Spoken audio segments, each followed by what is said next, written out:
Hello, my name is Sandy Adomaitis, the social media director for the Page International Screenwriting Awards, and your host for the Writers Hangout, a podcast that celebrates the many stages of writing, from inspiration to the first draft, revising, getting a project made, and everything in between.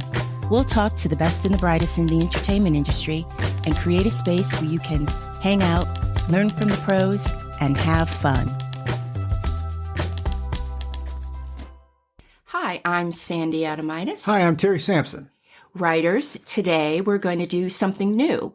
We're doing History versus Hollywood, where we break down a movie, today the Amityville Horror, and tell you what actually happened.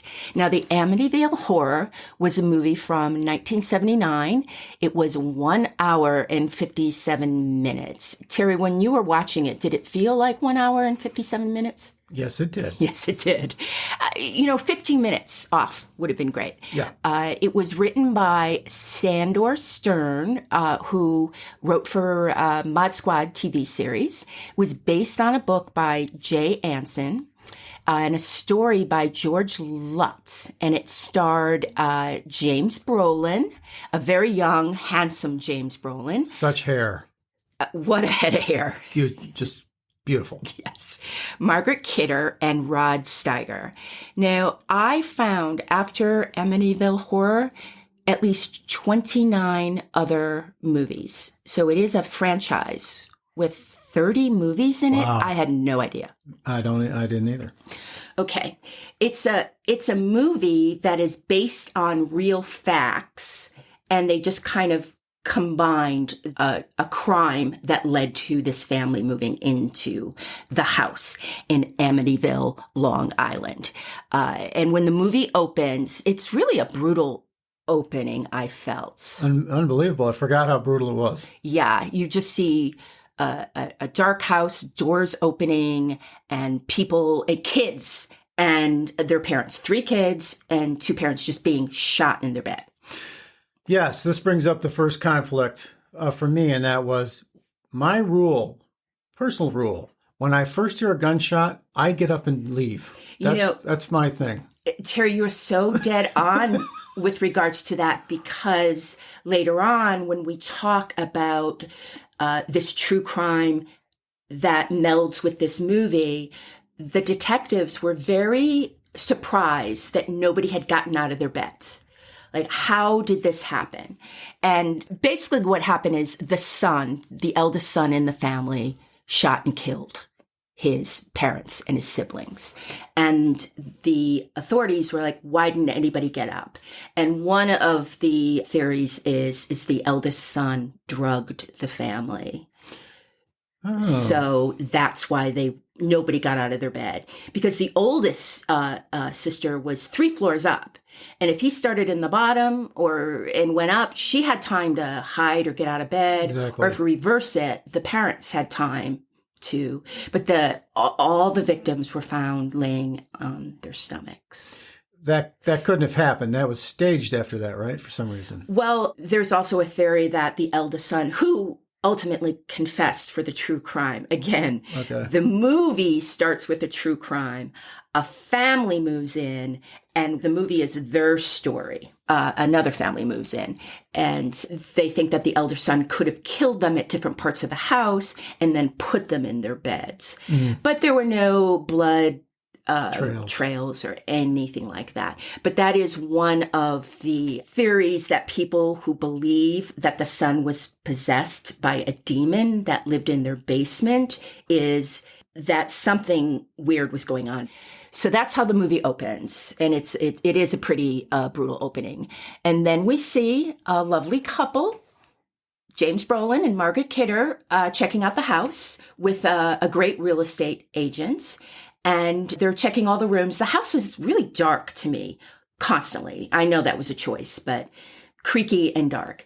So they're checking out the house, and then George, I like saying James Brolin and Margot Kidder, but the actual real life people were named George and Kathy Lutz. Kathy had 3 children from a previous marriage, and when the movie opens, it's a year later from the real killings.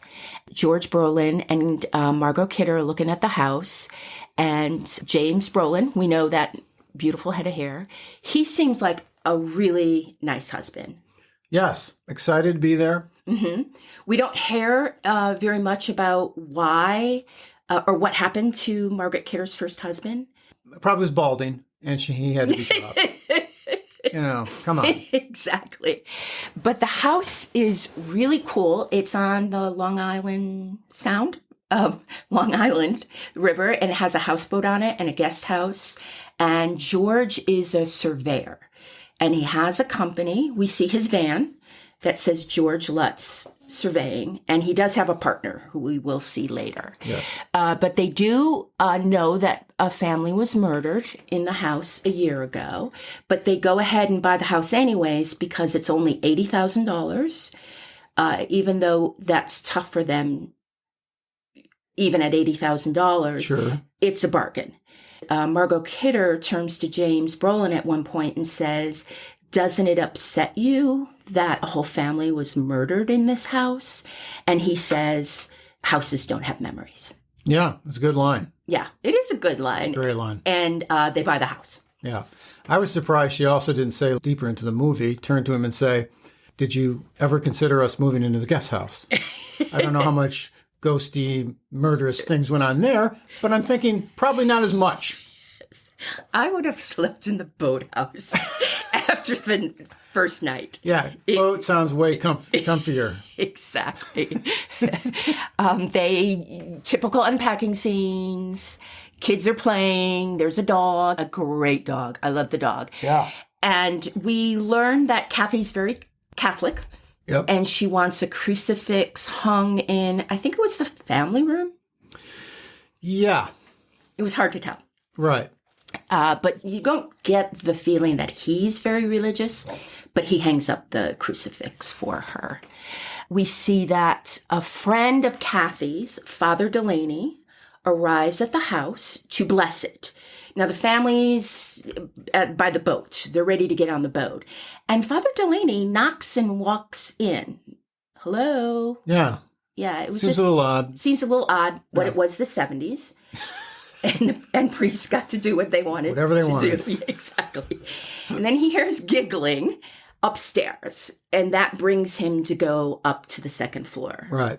Again, the family is not there. They're not there. And he goes in the room, which it doesn't say this, but it's supposed to be the eldest son who actually really did kill the family that lived there a year ago, his room. And some really, really creepy stuff happens. Right. You're going to mention the flies? That's the one thing that really freaked me out is those flies. Red-eye flies, which I didn't know was a thing. Did not know it was a thing. And I forget how I know this, but did someone yell at one point or non-seasonal flies when they were upset with it or something? They do point out that they're non-seasonal flies, right?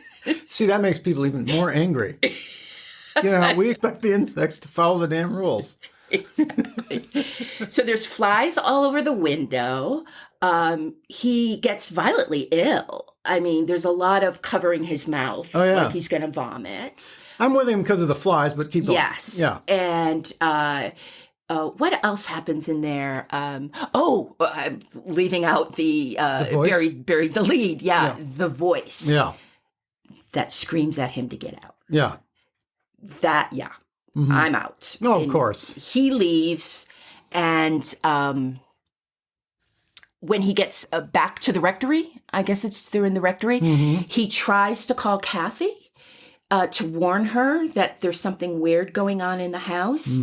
And the receiver of the phone, do you not love all the phones hanging on the walls? That's the greatest. Yeah. It's great. And I think I even saw a pencil sharpener attached to a wall because there's a lot of sharpening of pencils. And she answers the phone and there's just static and he tries to talk, but he can't talk. Right. And it's almost like he's having an asthma attack. Yeah. But I guess it's all demons. Later on, he tries to go visit Kathy and tell her that there's something wrong with the house because he can never speak to her on the phone.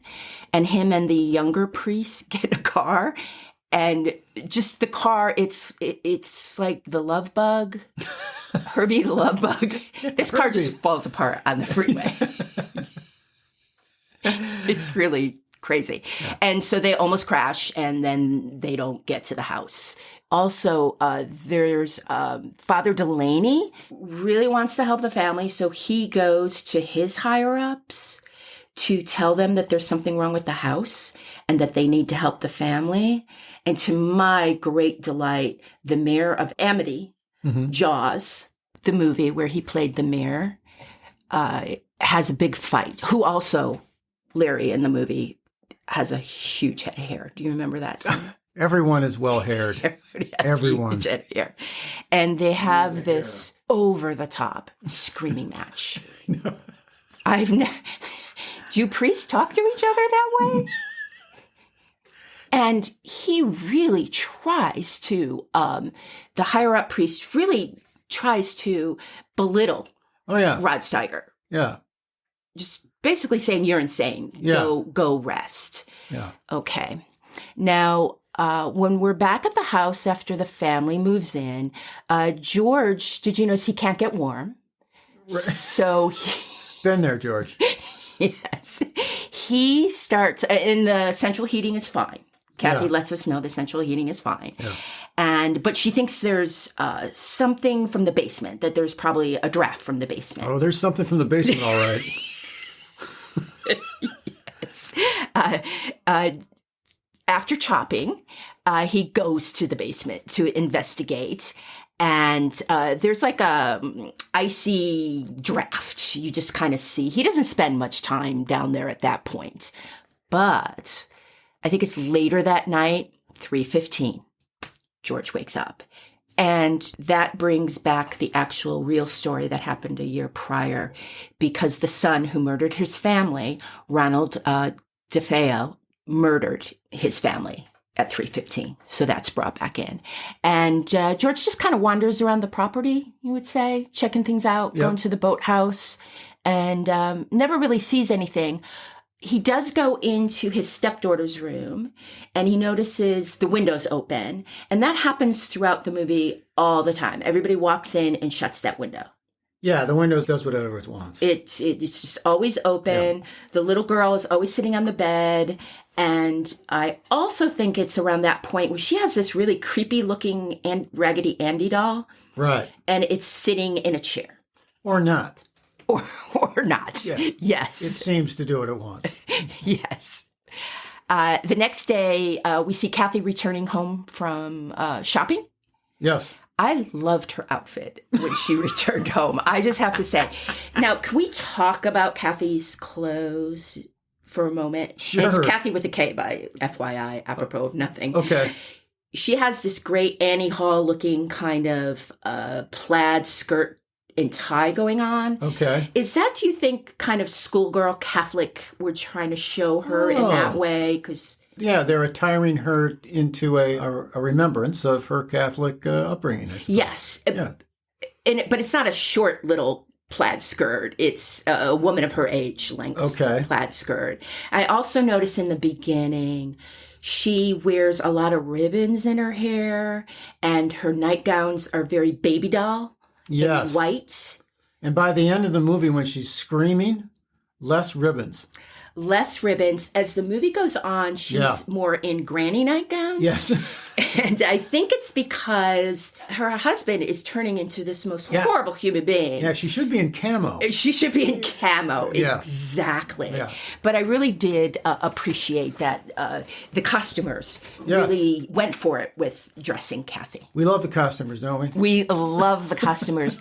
And you happen to know a costumer, Terry? I do. And who is that? That would be my wife. Yes, absolutely. Actually, we should have gotten Sharon in on this. Next time, we'll bring her in to talk about the clothes. She'll tell you the manner in which these things are doled out. They're very important little things, but when they need the right outfit, they got to bring it. Yeah.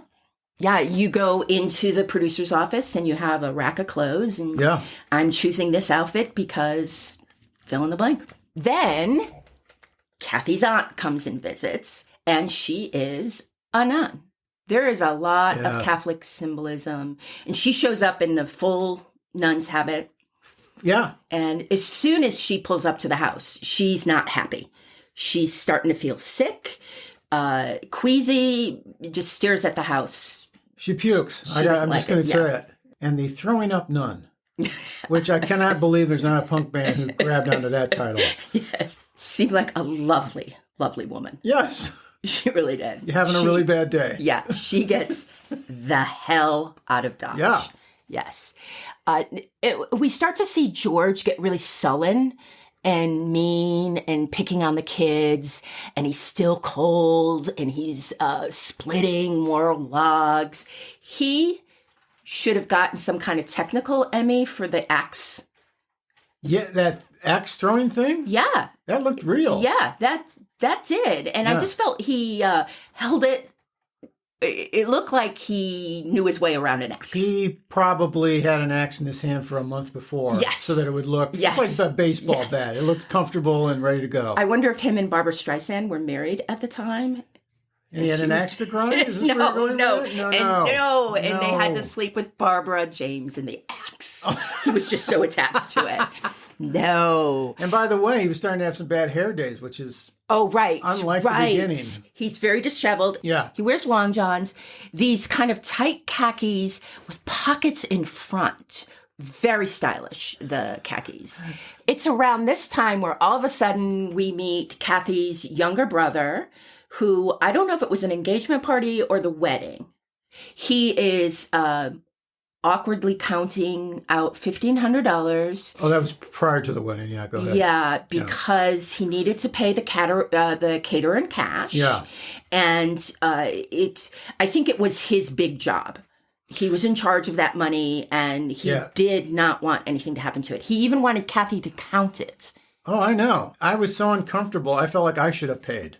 Yes. It just kept going over and over. Listen, I'll pick it up if you guys will stop talking about it. And we see him put the money in his jacket pocket. And James Brolin comes in, and he's in a bad mood. But he hasn't completely gone over to the dark side. He kind of, says some nice things to his future brother-in-law, I think. But he picks up the jacket when they go to leave, the younger brother, and the $1,500 is gone. Right. Everybody kind of starts arguing, where is it? And they finally leave, and James Brolin says, I'm going to cover it. When we come home, we'll find the money. It's around this time that there's kind of a series of weird things that happen. Another brutal scene for me, at least. There's 3 kids. The daughter, she's the youngest, and 2 brothers. One of the boys, he's got his hand on the windowsill, and the window slams down on this kid's hand, and blood is just spurting. And it goes on forever because they cannot lift the window up, and they keep saying it's like it's nailed shut. It's like it's nailed shut. Yeah, this is the 1979 thing that's happening, by the way, because there's just limited things that could be done for this. There's no slamming down that causes blood splurting like that. That's the problem. I know that they needed to show that. Mm-hmm. And I swear to God, they took the violin hits that they used in Psycho during that. Yeah. And it seemed way over the top. It seemed to be overbuilt. Skipping ahead, we see Kathy and the kid and James Brolin walking out of the emergency room. And Kathy goes, not a bone broken. So it's a mystery. Also, we learn about Jody, who is the youngest daughter's imaginary friend. Right. But then we find out how freaking evil Jody is. Yeah. Jody, by the way, is a pig with red eyes. I didn't realize that for the longest time. I thought, is Jody one of the kids from the prior family that was actually murdered? I didn't know. How did you figure out it was a pig? I think I read it. Oh. Yes, Kathy's looking out the window. Yeah, and it's, a guy with some lights. Yeah, but, yeah. But I guess that's Jody. So now we're finding out time-wise, we're only like a week in. Because they do the timeline for the movie. Mm-hmm. And George's business is suddenly just falling apart. And so his business partner shows up, and I thought he looked a lot like Art Garfunkel. Didn't he? Yeah, yes. How do you say that? Yes, so Art shows up. And no singing, though. No singing. Yeah. And he wants Josh Brolin to sign the paychecks, and Brolin is just chopping. And he seems like a pretty cool partner. Yeah. Art? Yes. Art seems cool. Like a pretty cool business partner. And later on, we find out that Art Garfunkel's wife, I think her name was Caroline, kind of a Woody Allen version of what a mystical person is like. Right. She's very, very sensitive to these things, man.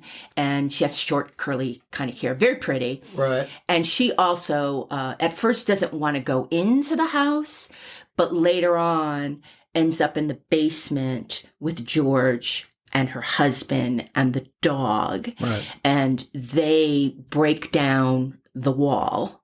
Yeah. And find a red room. Yeah, and she starts it, by the way. Remember that? Yes, she picks up the sledgehammer. It's like a pickaxe, I want to say. Pickaxe, yeah. Because it's got a blunt end and a pokey end, and she used the blunt end to her credit. First shot, she gets through the wall. Yeah. Yeah. And you kind of see red and stuff. Yeah. And then James Brolin takes over. Right. And we see a red room. I'm stumped that the demons would bother to paint.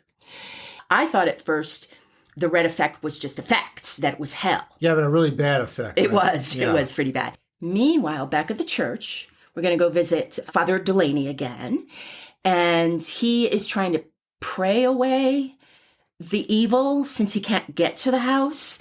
And unfortunately for him, he's blinded.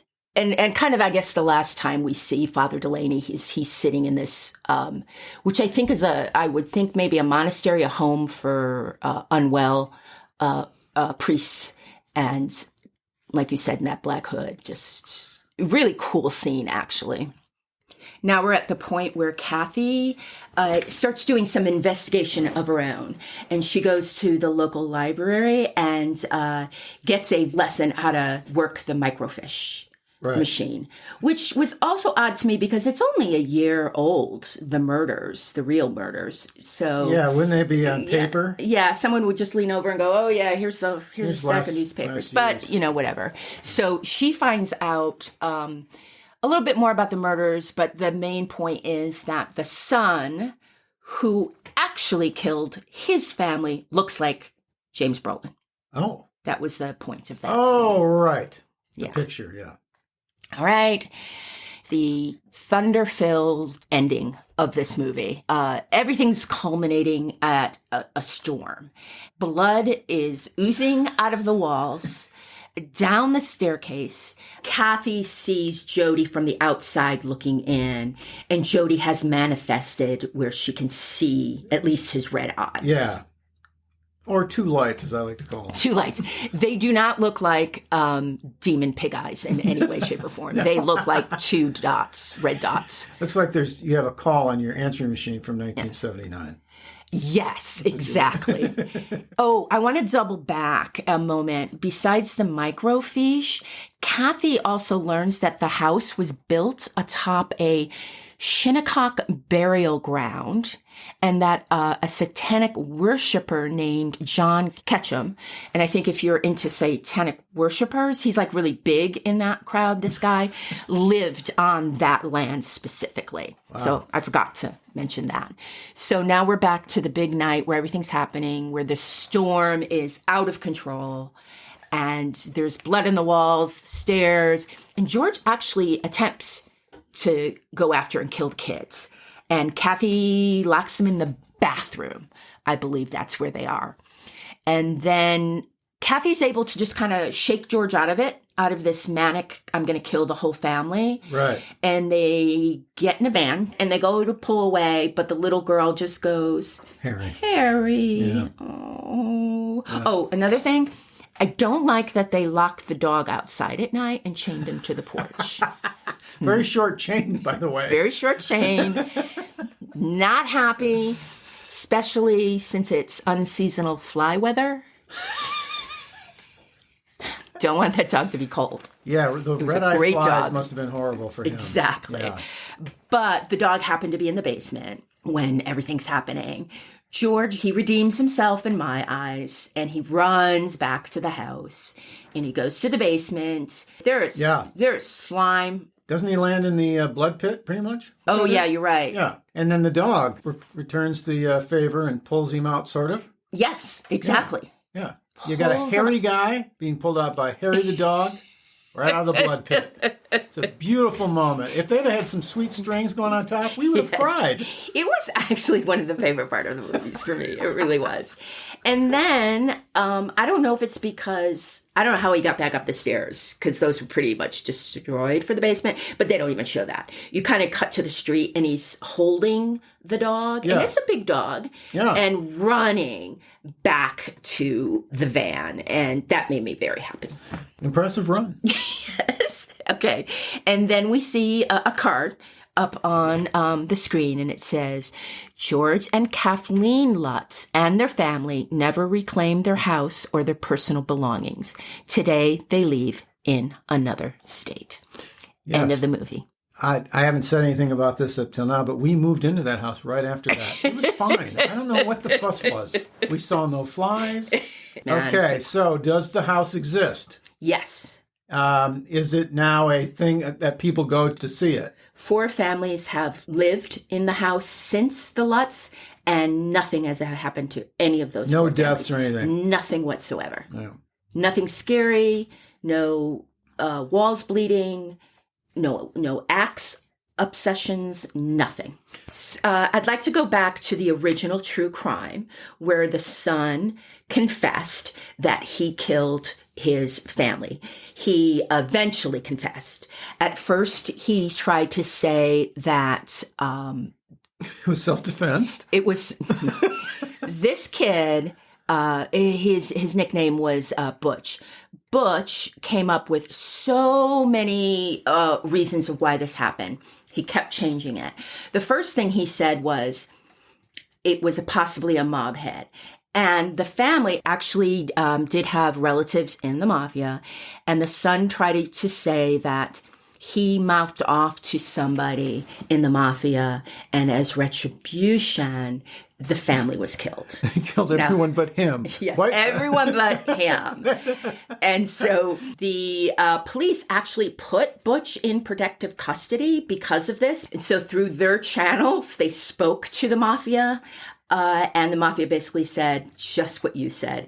We would kill him. We're not going to kill children over something like that. So that was just like thrown out. Oh, by the way, the son also had a really bad heroin addiction. The police basically think to get money, he killed his family.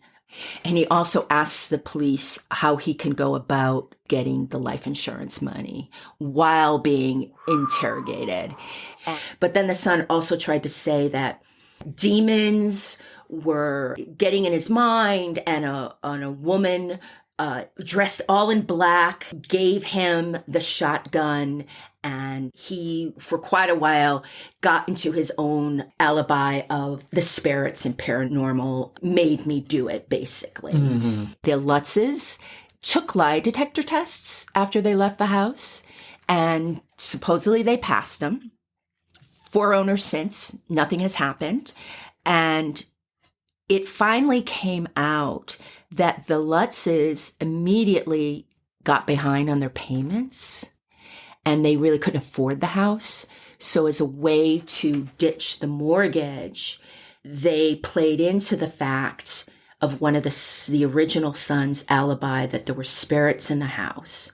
So that way they were able to say, there are demons in that house. We're leaving. We owe no money, nothing. This really makes it all the sense. Doesn't I've been it? really looking for, yes. And also the lawyer for Butch confessed that he and the Lutz family sat down at the kitchen table and came up with the story because it also benefited Butch that he could later say in court, look, see, the Lutz family had to flee in the middle of the night. It's not my client's fault. That house has demons. George has always said that everything happened, but did finally admit that things were embellished, like the blood on the walls and things like that. George died of heart disease in 2006 at the age of 59. Kathy died of emphysema in 2004 at the age of 58. The couple actually divorced in the late 1980s. Their children have tended to shy away from the spotlight, specifically the daughter Missy, who had the imaginary friend, and still sees Jody though to this day. Yes, Jody, yes, fiery-eyed pig. Yes. Mm-hmm. However, she won a 4-H ribbon. For so Jody. It was all worth it. Oh, it's all worth it. Daniel Lutz hasn't appeared in a 2013 documentary. He remains, of the 3 kids, he remains adamant that everything happened that was portrayed in the movie. Oh, the other son admits that it was a hoax. Oh, so there's a little pairing. Yeah, there's a split in the family. Okay. And Ronald Defoe, who Jr., Butch, died in prison in 2021. And that is History versus Hollywood, the Amityville Horror. That's a wrap for the Writers Hangout. Thanks so much for listening. If you enjoyed the show, please subscribe, like, and thrive. Till we get to hang out again, keep writing. The world needs your stories. The Writers Hangout is sponsored by the Page International Screenwriting Awards. Executive producer, Kristin Overn. Producers, Terry Sampson and Sandy Adomaitis. Music by Ethan Stoller.